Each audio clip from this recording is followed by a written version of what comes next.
Excellent display, but I've got a lot of questions, Mr. Wilder. Well, so had our ministry once, but I think our answer satisfied.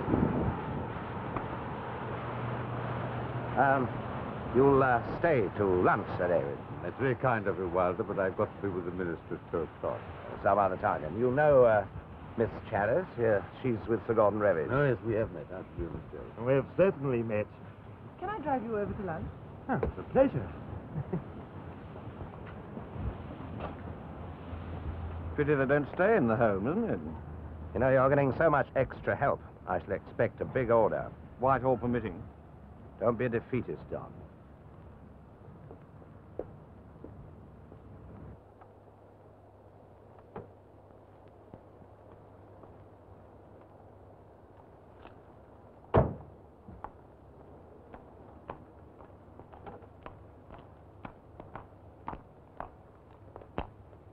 My good turn for the day. I'm taking you to lunch. Hello.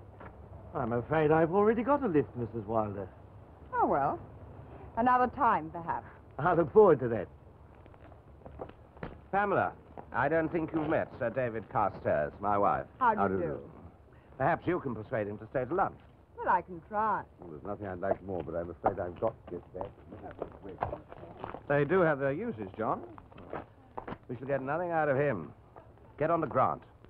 I want to know what's happening at the ministry this afternoon. Thank you very much. Oh, thank you. Well, good health. Cheers. I understand they gave you a difficult time in Washington. Oh, they're bullies, James, but friendly. You see, we may no longer have an empire, but we still have an RAF. You see, the trouble with Americans is that they remain unable to accept the fact that the man with the big stick is very seldom liked. Oh, there are a few who've absorbed that lesson. And too well. Yes, well, it was a bit sticky. Still, the minister seems to think we'll be able to hold our own, so long as we're realistic about the aircraft problem. Realistic? Oh, you know, divide up the work, not make planes for purposes of gloire, all that sort of thing. Cut back where there's duplication, say in the vertical takeoff field. You know, James, you're such a charming and reasonable man that I occasionally forget you're gainfully employed. Just a little light sporting play? Well, the fishing season hasn't started yet. No, and I don't really have any bait. Well, nothing specific has been proposed by the minister, if that's what's worrying you. Ah, but what have his secretaries been up to? All sorts of hanky-panky. Innumerable projects have been suggested, whose conflicting provisions add up to a grand state of chaos. You know, Helen was saying we haven't seen you for a long time. You must come down for the weekend. Soon.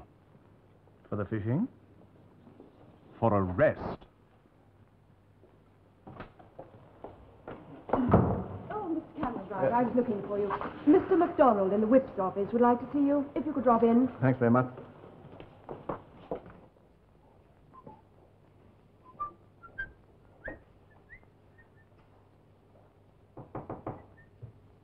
Come in. You wanted to see me, Walter. Don't move. Don't breathe. You moved. I breathed. Sit down. At first you don't succeed. What's on your mind? You wanted to see me. Takes a steady hand, a clear conscience. Yes, I did. What's the problem? Remember we were talking the other day about the difficulty we've had in the past in selling military aircraft in competition with the Americans, huh? To the Australians, for instance. That's one example, yes. Oh, yes, they're very hard-headed and hard-hearted, those Australians. They'll even put economy above sentiment. You'd hardly know they were British. Most unfortunate if we got involved in another fiasco. You are aware John Wilder's anxious to sell his VTOL to the Australians? Anxious is hardly the word that I would use. A profitable sale of that kind would not only be good for exports, but also contribute to Commonwealth solidarity. So what's the problem? No problem, provided everything flows smoothly through channels. But how can it these days? So many of them are silted up. No, I thought it might be useful for you to know that unilateral action in this matter would not be appreciated. Unilateral action? Good God, Walter, Scott Furlong's not a foreign country. No, but you're its ambassador. And in any case, I'm sure you'd like to think of your own future and protect it. I'm just doing my job. I'm not ambitious. Do you know about the man who was eating his black bread and butter when it fell, miracle of miracles, buttered side up? Now, he was a poor working man, and he knew that for the poor working man, the bread never falls buttered side up. Perhaps he said it's a sign. So he asked the rabbi.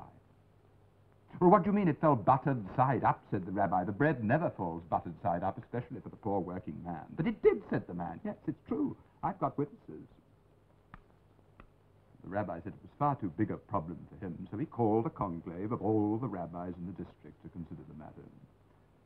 Now, while they were deliberating, the whole community waited eagerly for their verdict, sure that it was a sign, for they knew that the bread never falls buttered side up. Last edict came. The bread had not fallen buttered side up.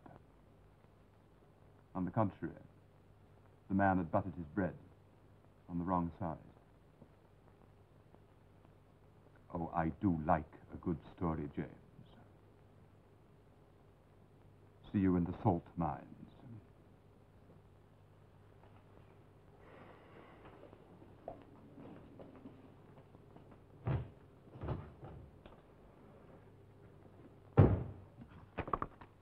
Now, down.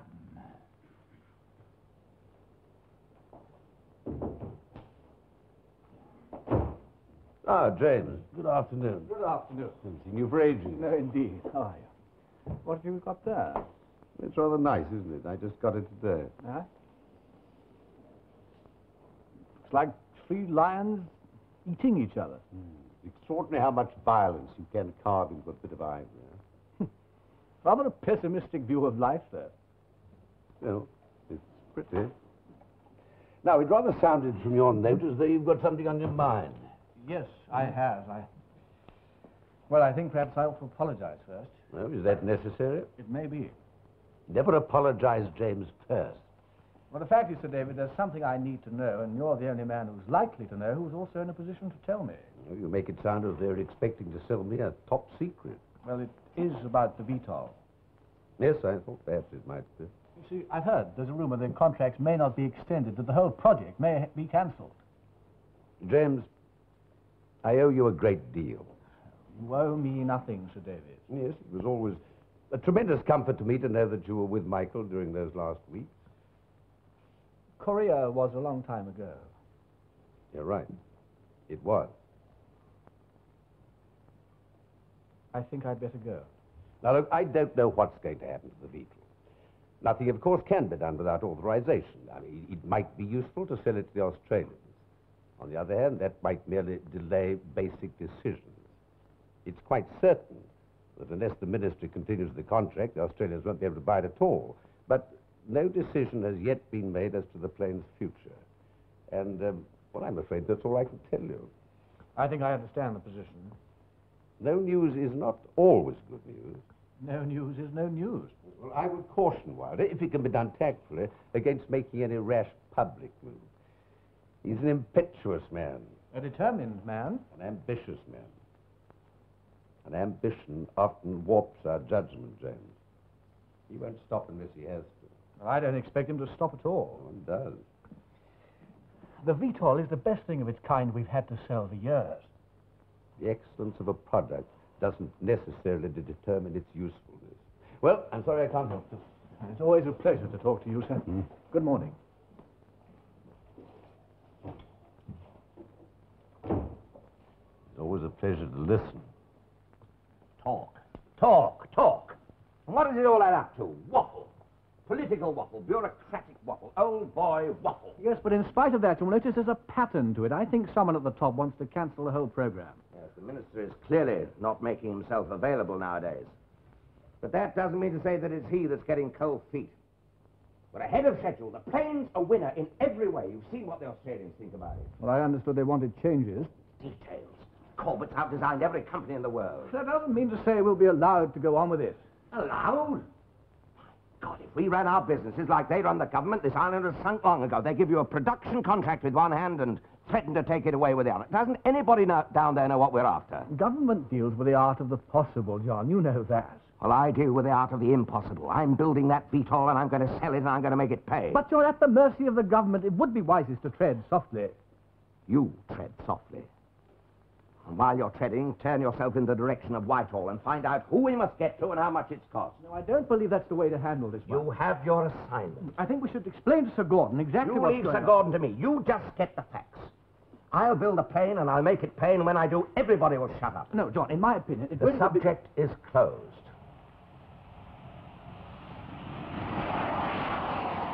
Adieu ad astra, James, which roughly translated is, it shall profit a man much if he does as he's told. Must I sell my soul, too? Scripture says, the sluggard will not plough by reason of the cold, therefore shall he beg in harvest and have nothing. Point made. And taken.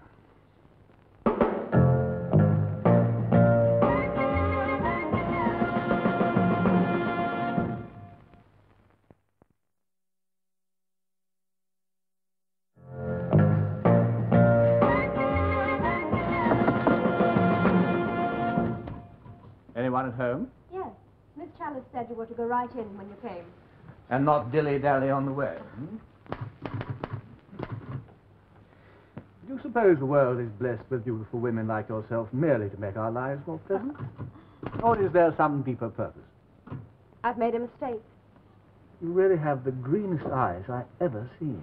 And you have a silver tongue, sir. Why are they so green? Ah, that's envy.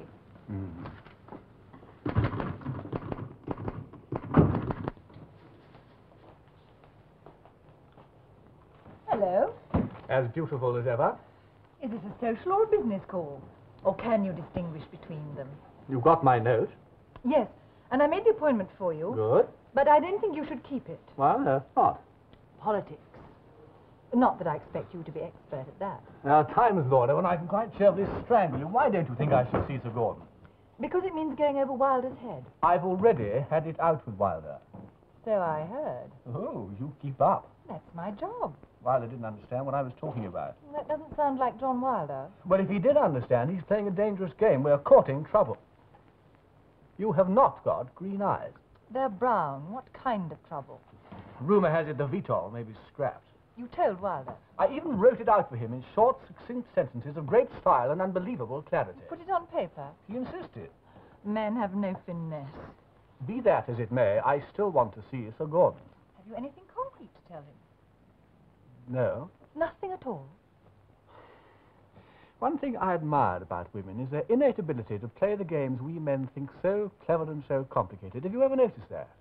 As soon as a woman sees a pattern develop, she begins to walk among alternatives, thus making a pattern of her own, until very soon all the rules have been rewritten, and sometimes the game even gets a new name. A bad name? That depends. On what? The woman, the game. What time's my appointment? 3:30. Good. That just gives me time to take you out to lunch, if you're free. Have you ever considered that a spider's web is a pattern? A wise politician early learns to walk with care. Some lady spiders eat their mates. Ah, but only for dinner, never for lunch.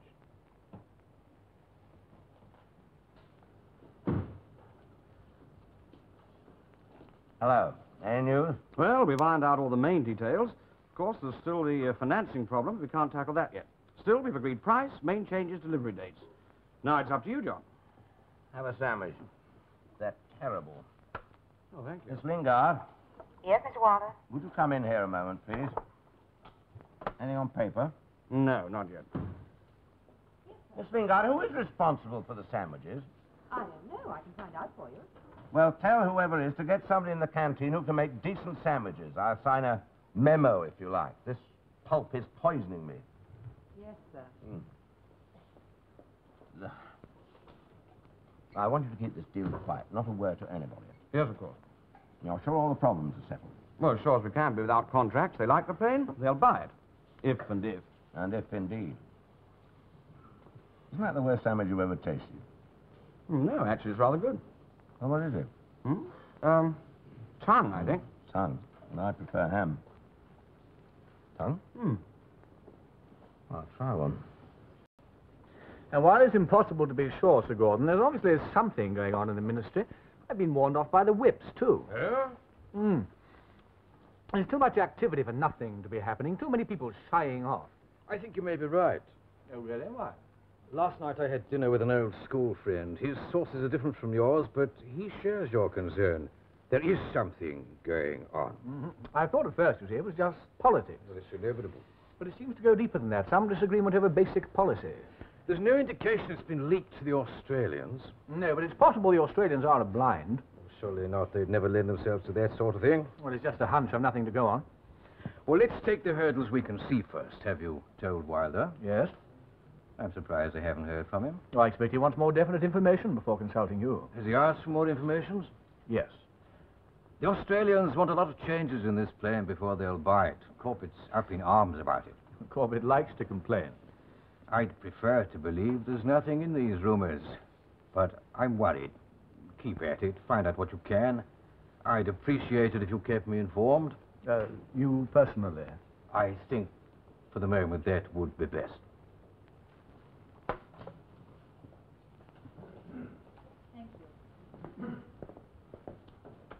Well, did you see everything you wanted to? I've been royally entertained. Everyone was most helpful. Well, I've had some tea sent up. Tea? That depends on whether you put the milk or the tea in first. Huh? Oh, I see. Well, which do you prefer? Milk first, or it's down tools and shut the shop. Well, there are some sandwiches here, too. We've got a new dietitian in the canteen. The best sandwich maker I've ever met, I think. Are there cucumber sandwiches? Cucumber? No, I don't think there are. Not even for ready money. Well, if I'd have known that you liked cucumber sandwiches, I had some specially made. It doesn't matter. I'll have ham.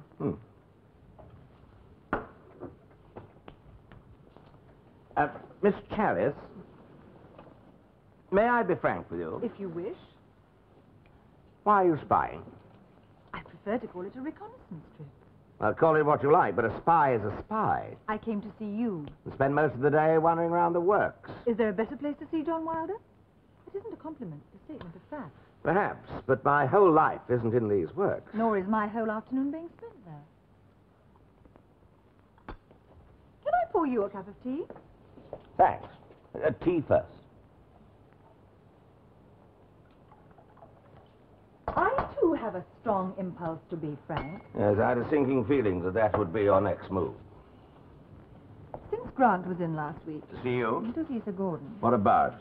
I wasn't at the meeting. But you know what went on. He had some information. Grant has become a carrier of rumors, carefully calculated as far as I can discover to disrupt this whole operation. Sir Gordon is taking those rumors very seriously. That's why you're here. Does he think I started them? It's one possibility I hadn't considered. Did you? Grant is an effective man. Well, as you well know, Miss Chalice. Or may I call you Laura? As long as it isn't a friendly gesture. An effective man. But he shouldn't push his luck. So much going on. Corbett raising hell because we have to alter his little plane in order to make it sell. Grant with the whips on, tickling his ambition. Whitehall, worried about its image or whether it's bought another useless toy. Sir Gordon warming his hands at the money bags and you spying. Charmingly, I admit. And John Wilder? Well, all he wants to do is to make planes and sell them. Well, I'm sure James was acting for the best. No doubt. But he acted against orders. I shouldn't insist on legal rights if I were John Wilder. Which I am not. Yes, there are obviously advantages in being a woman. I like the way you give me advice. I'm a very tough lady. And I never mix business with pleasure. Very sound. Well, since I seem to have wasted most of your day, I should make amends. Can I offer you dinner? Sorry, I have an engagement. I really am sorry. Some other night. Tomorrow? That is the first other night I have free. I call for you at 7:30. Is it business? Pleasure. Just so I know what to wear. I think the Australians are rather taken with the Vito. Wilder says he thinks they'll buy. But everyone thought that the Australian motto was Buy American. Everything depends on the deal and the circumstances. One thing's certain, the Australians won't buy if the ministry doesn't. The ministry has. And yet there are persistent rumors it's going to back out, cancel the contract. Oh, but my dear fellow, the compensation would be punitive. Yes, but nevertheless, the rumors seem to be well-founded. I wish I had access to your sources of information. That could be arranged. Though I wouldn't want you to end up talking to yourself. That would be intriguing. Come on, it's time we went and fed.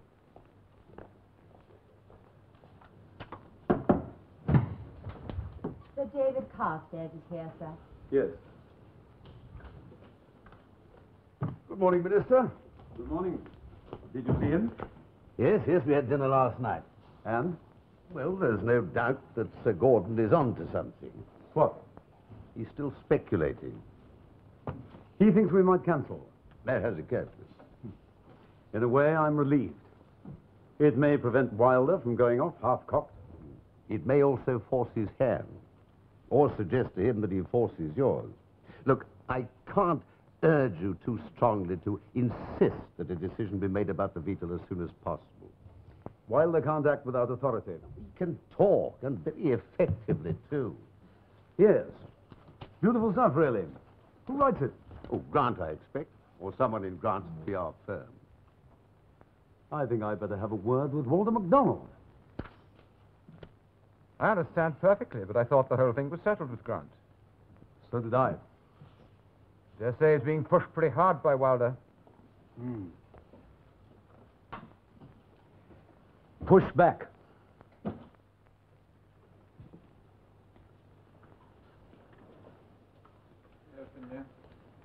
James, word has been delivered from the seats of the mighty. Scott Furlong make any move or try to force the pace, the boom will be lowered. John Wilder's heard that text before. Then he hears it again. And he's also fought back. He plays for keeps and he likes to win. He's a good winner. Now let's see if he's a good loser. You can't be sure he'll lose. Can't be sure the sun will rise tomorrow morning. I just give him advice, Walter. Make sure your advice is listened to then. Or else... This is not new information, James. I asked you for facts and you turn up with a fistful of threats. A threat is a fact. They're dead serious, John. So am I. I'm not going to be pushed around by a lot of threats and innuendos. If you want to hang on to the VTOL project, you'll have to walk carefully. If I want to sell that plane, I've got to run. And I'm a heavy man. You can hear me coming for miles. Threats indeed. They mean business. What was your price? I can't be bought. Oh. Careful yourself. Think what you're saying. The mouth that feeds you orders can also bite. Is anyone more vulnerable than an ambitious man? Yes, the blind, the bull-headed. It depends what you want. Look, the back scratches are being handed around. Won't you take yours? Oh, to hell with that. I've got a job to do. We may be swimming into deeper waters than those that surround Australia. It might even be a case of sink or swim, huh? That's possible. Well, don't you fret. Only those that swim along with me are liable to be eaten by the sharks. Jane? Yes, Miss Chalice? I have an idea Mr. Grant may be along to see Sir Gordon. If he comes, send him in here, would you? Yes, Miss Chalice. Hello. Will you go in and see Miss Chalice, please? Oh.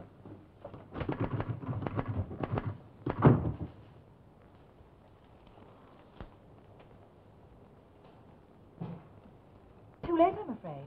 He's gone to the club to meet Wilder. Oh, Wilder certainly doesn't waste any time. No, he doesn't. He's furious. Situation normal. Well, never mind. How about having dinner with me tonight? Not tonight, James. Well, are you working late? I already have a dinner engagement. Ah. Well, don't get tomaine poisoning.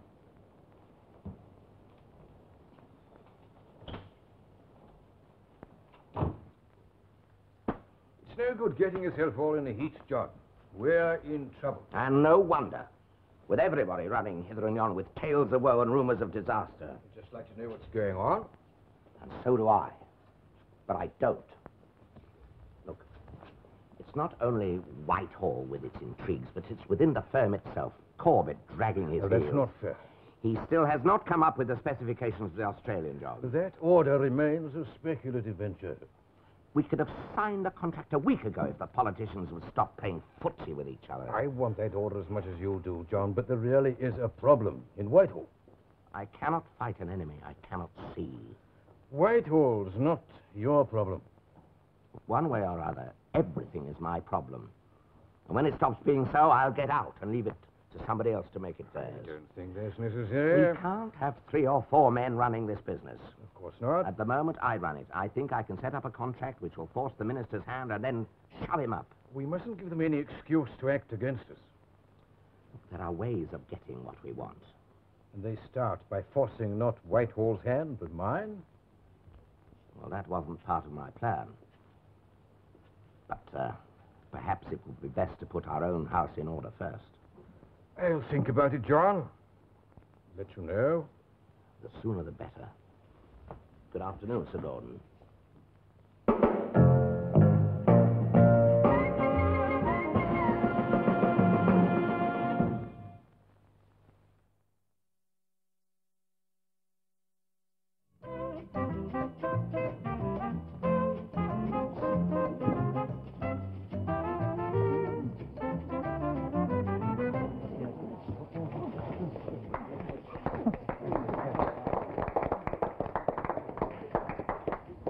You're very nimble. That's with running around tracking down rumors. Oh, I'm sorry. You're not. All right, I'm not sorry. That's a very lovely dress. Carefully chosen for the occasion. And chosen well. You have a curious distractive quality. Like a boy who's been caught stealing sweets. 2 minds, eh? Can you use me or not? And how? And if so, to what end? Lady is a two-minded reader. Don't you like asparagus? It's very good. I'm not hungry. The hero, madly affected by Laura's seductive dress, found himself unable to eat. Good sign. No, it's not that. Flatterer. You see, it's actually... I know what it is. Do you? In my youth, I made it a habit never to get involved with foreigners, people outside my own class, or people in my own business. The first 2 proved rather tricky. The third rule, however, remains sound and operative. Very wise. I couldn't agree with you more about business. I'm not certain that will inhibit you. Well, I'm sure it will. I wonder if it will. Well, there's only one way of finding out. That's the hell of it.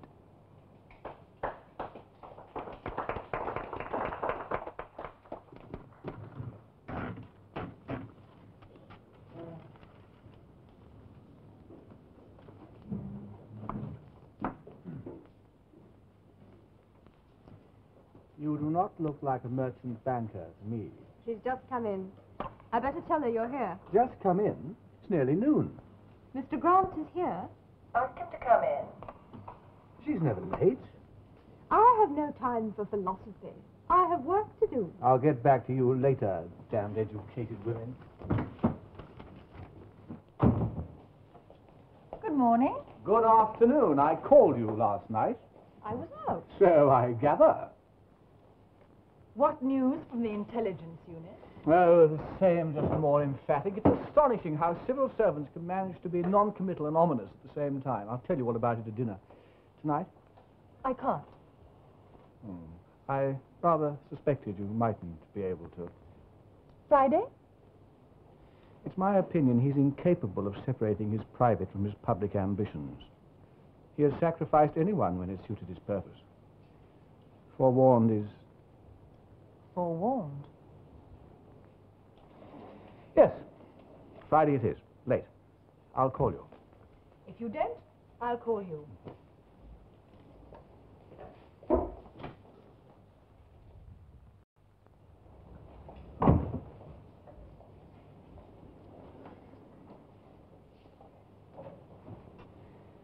Oh, definitely green. I dye them. You're flippant. A little. Do you like to eat? Regularly. Well, if you'd care to write down your address, I could call for you at 7.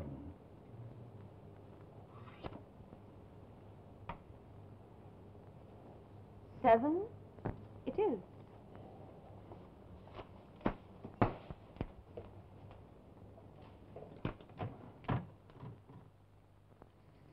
Yes, James, I quite understand. But the point is, have we ever had a direct refusal which wouldn't allow us to negotiate? Yeah, that's what I thought. Hello, Don. Oh, you wanted to see me? Yes. Corbett has climbed down off his high horse. He can meet all the schedules that you set. Oh, very neat. I want you to be ready to go ahead at a moment's notice and keep those Australians occupied. We're doing that all right. I don't know how much more I can stand. It's like an everlasting Wimbledon. Well, with a little bit of luck, we might yet sell some beetles to the Antipodes. Roger. Miss Lingard, Yes, sir. get me Sir Gordon Revage on the phone, will you? When I was a young man, women drank gin. Or so we thought. They also stayed at home. Yes, ideas like that do persist. You know, it's a funny thing, Laura, when you first came, I really thought you were going to be more ornamental than useful. I mean that as a compliment. It could be taken no other way. I wanted your opinion on this veto business. You saw the way the board kicked up this morning. Very nasty. As far as I can tell, Sir Gordon, there seem to be two factions battling it out in the ministry. I believe Carstairs still supports the production program, but the minister is obviously against it. You said nothing specific? No, but if you analyze his recent speeches, especially those in America, a pattern emerges. There are digests here. Out of context? No, not really. Well, I wish someone had pointed this out before. I didn't want to make a thing of it, but I did. So you did. In any case, the decision hasn't yet been made. It's coming. The government has cold feet. There's a chill of compensation in the air. But no indication yet when they'll move. I'm convinced that's why Sir David Carstairs warned Grant off. Don't rock the boat. Wilder wants to sell it to the Australians now. He can't do it without authority. I take it from your tone of voice you think we should push for it. You've nothing to lose. A big sale that helped pay off the investments would weaken the minister's hand. James doesn't seem to imagine he's as secure as the rest of us think. Wishful thinking. He wants the job. He's in no hurry. Ambition is always in a hurry. In any case, the Australian sale can't hurt us. If the government's going to cancel, we shall lose the lot in any event. And if they don't, you'll be ahead. I would suggest you let Wilder make all the moves. On his own. If it works, he'll be a hero. Maybe you can even promote him to that elusive knighthood. And if it doesn't work, he's the villain. I'm glad you're on my side. You've really nothing to lose.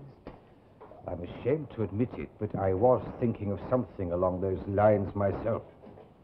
But it won't work. Wilder will see through it. Oh, of course he will.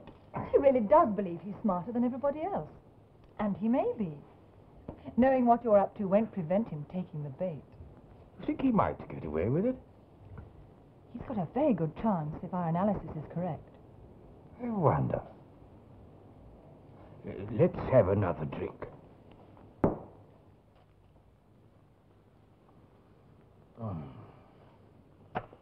Miss Lingard, Yes, Mr. Wilder. do you mind coming in just for one moment? Do you call this food? Old blotters, leather, chewed up old roof. What happened to the sandwich maker? Mr. Wilder's office? Oh, yes, yes. Just 1 moment, please. It's Sir Gordon Revage for you. I bet that old goat gets decent sandwiches. Good afternoon, Sir Gordon. No. We've been waiting for word. Yes. Provided what? Oh, yes, of course, that I'm on my own. Yes, thank you. Good afternoon.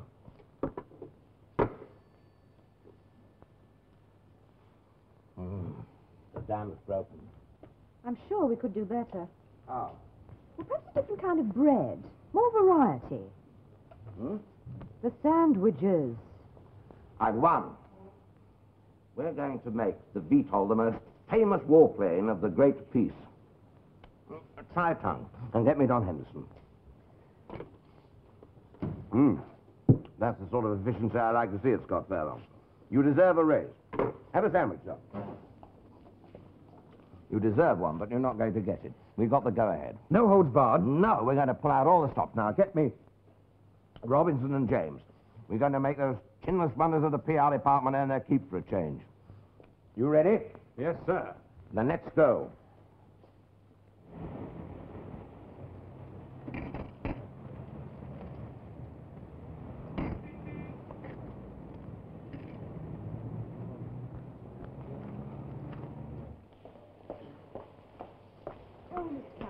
We've been trying to locate you. There's an urgent call from Sir Gordon Revage and one from Mr. Wilder, and the Chief Whip's office called, and would you contact them? And then That's enough for now. Keep a list, would you?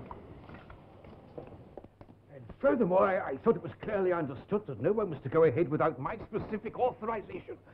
I should think Whitehall's in an uproar. All the same, I can't believe he'd try a ploy of this kind without telegraphing his punch to you, anyway. Wilder has a mind of his own. Yes, but he must at least have hinted what he was up to, Sir Gordon. He's no fool, Gart. He has great confidence, knows what he wants, not afraid to try and get it. It's our job to repair the damage as quickly as possible. Now, you've a great deal of work to do. You'd better get at it.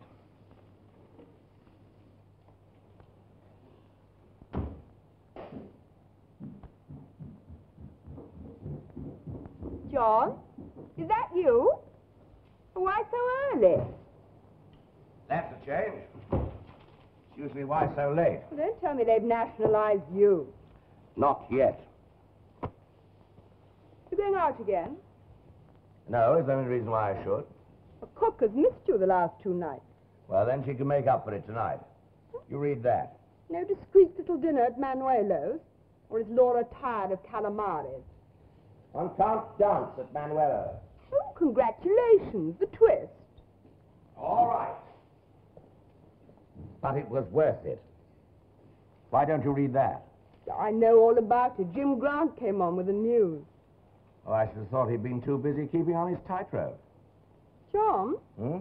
Are you using Laura Chalice? Or is she using you? I just wonder.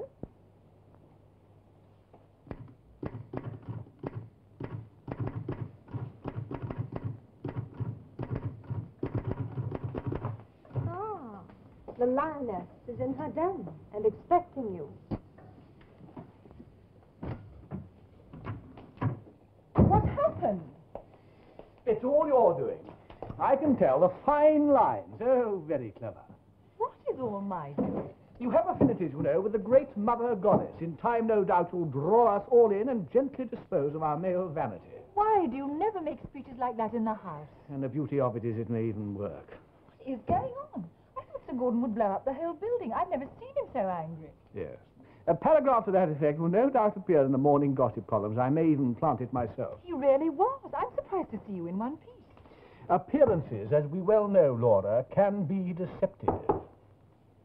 Come in.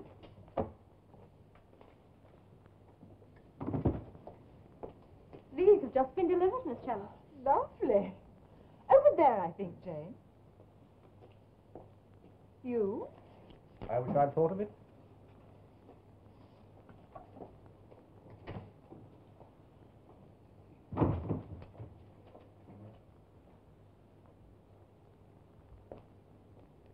I know you're curious. I have no secrets. Well, John Wilder certainly thinks of all the angles. Nice terse style he has, too. I expect with Wilder it's a matter of organization. But you're pleased. I am, after all, a woman, James. Here.